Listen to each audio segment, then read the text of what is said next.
welcome everyone. This is Minu at AngloLink.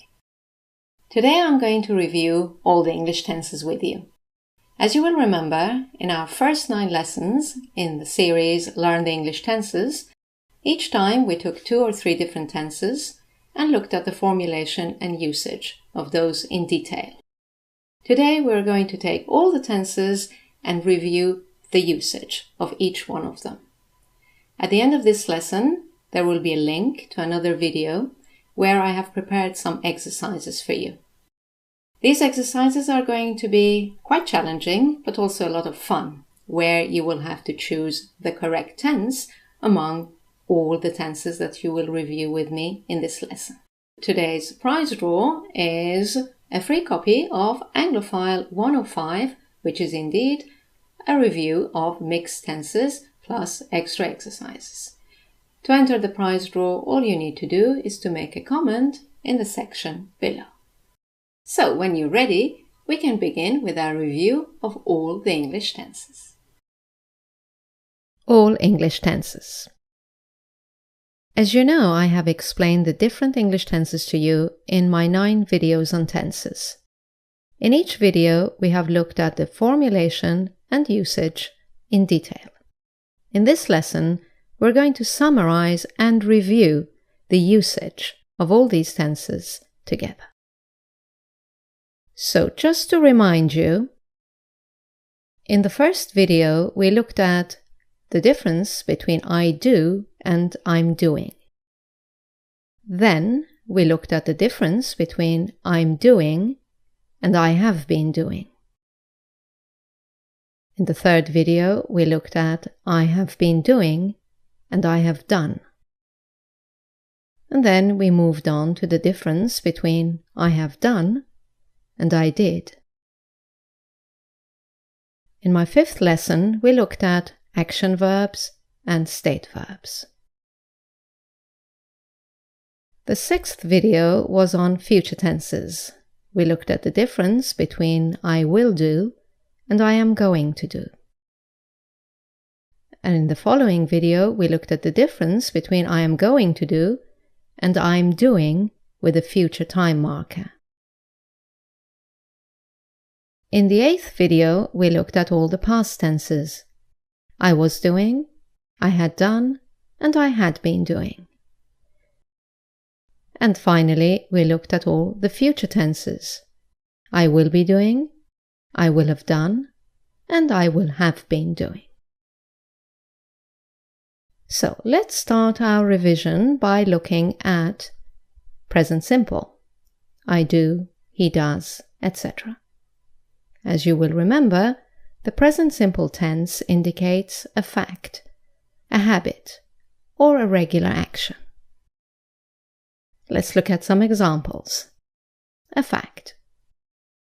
She's an author. She writes books. A habit. She always writes in the morning. And a regular action. She writes 2 books a year. Let's now look at present continuous. I'm doing, she's doing, we're doing, etc. As you will remember, the present continuous talks about a temporary action in progress at present. She is currently writing a new book. Let's look at the timeline. The action is happening now. Okay, moving on, the next tense we looked at was present perfect continuous. I've been doing, she's been doing, etc. As you will remember, this is about an action that has already started and is still going on.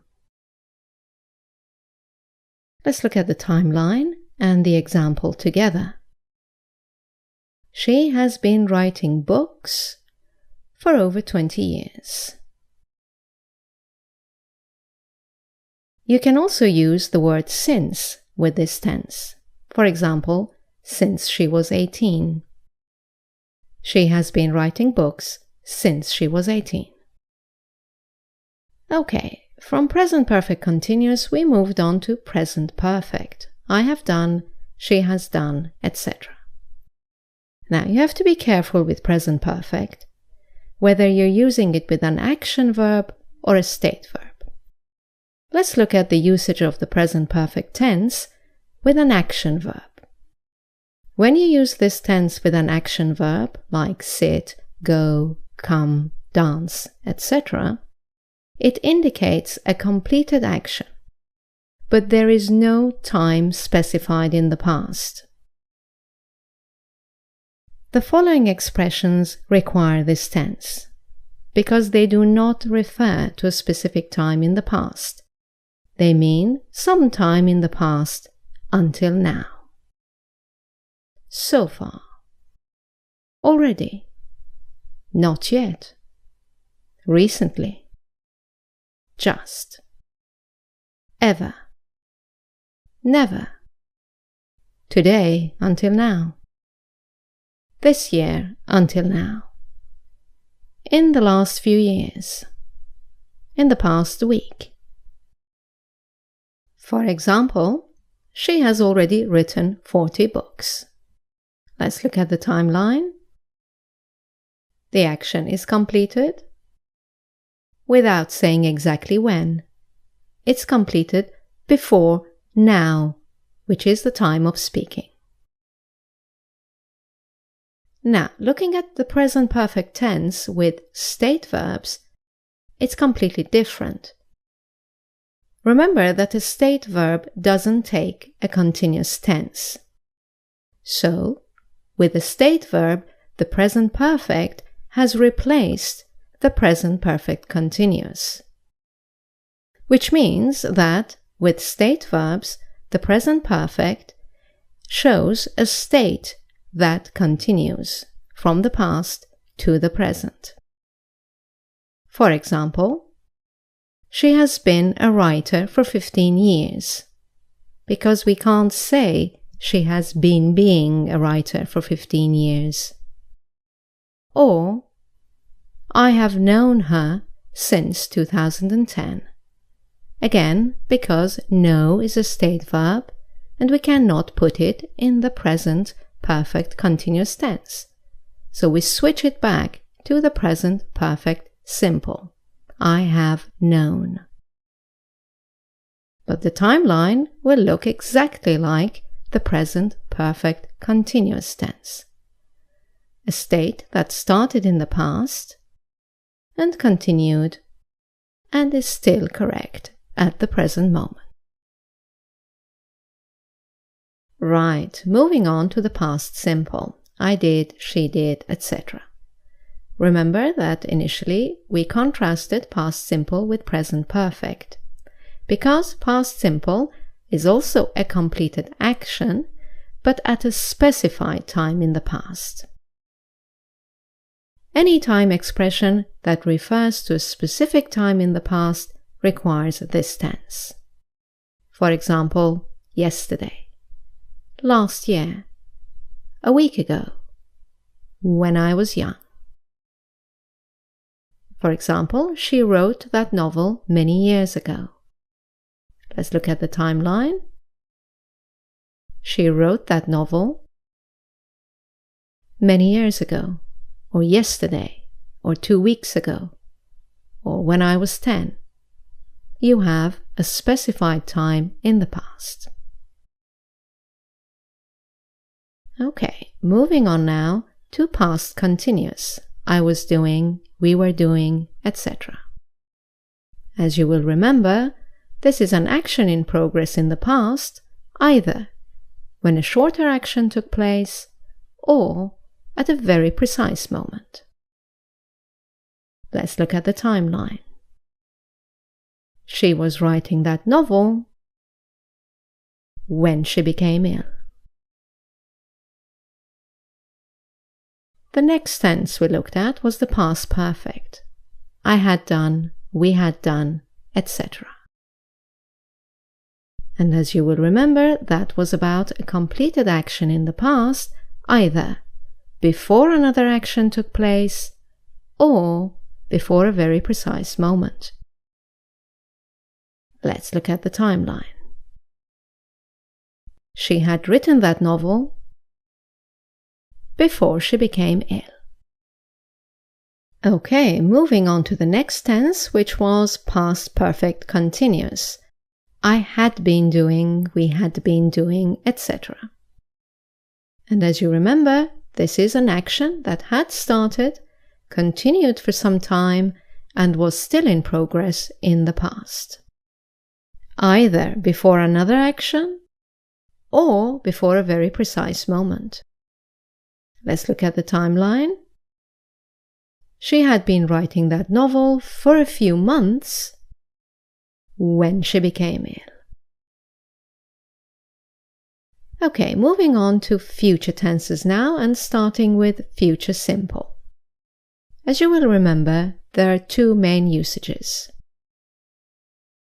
The first one is a decision at the time of speaking, and this is used mainly in dialogues, and it's best to use the contracted form. For example, someone says, Dan called earlier, he wants you to call him back. Reacting to this sentence, the listener will say, okay, I'll call him as soon as I can. The second usage was for a possibility in the future, and usually you need to include an expression of possibility in your sentence. For example, I will probably call him this afternoon. From future simple, we moved on to the going to form. I'm going to do, she's going to do, etc. And as you will remember, there are also two usages. The first one is an action in the future that has already been planned by the speaker. For example, I'm going to call Dan after lunch. The speaker has already decided what he or she is going to do. This form is also used for something that is certain to happen in the near future. I know he's going to invite me out. The speaker is sure that this action is going to happen. Right, then we contrasted going to with present continuous with a future time marker. I am doing something tomorrow. She's doing something next week, etc. And as you will remember, this refers to a fixed arrangement for the future. For example, Dan has invited me out for dinner and I've accepted his invitation. We have a date. So you should say, I'm having dinner with Dan tonight. Okay, moving on to the next future tense. Future continuous. I will be doing, we will be doing, etc. As you will remember, there are also two usages for this tense. The main one refers to an action in progress at a specific time in the future. It's the equivalent of the present continuous tense or the past continuous tense. For example, will you be home at 9 o'clock tonight? Let's look at the timeline. No, I will be having dinner with Dan at that time. The second usage of the future continuous tense was replacing the going to form for the future or the be doing form for the future. For example, are you going to pay for the meal? Yes, I will be paying because he paid last time.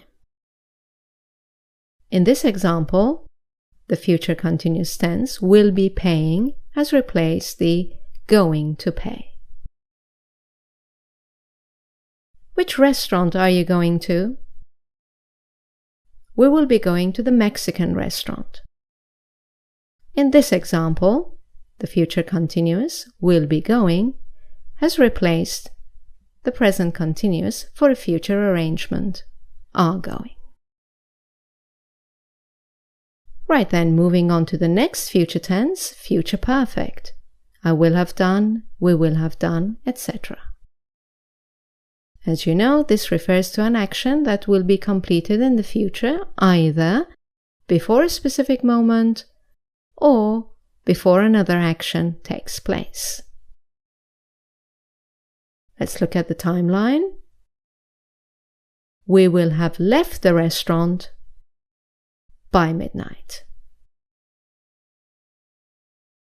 And finally, future perfect continuous. I will have been doing, we will have been doing, etc. As you will remember, this is an action that will have started, will have continued for some time, and will still be in progress in the future,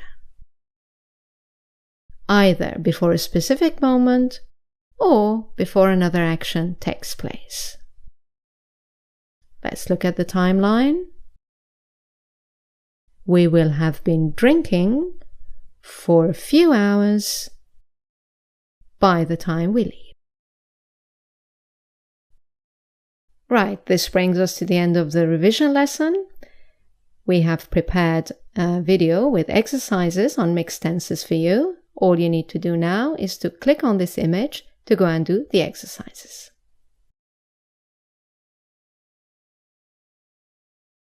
Thank you for watching. I look forward to seeing you in our next video. Bye now.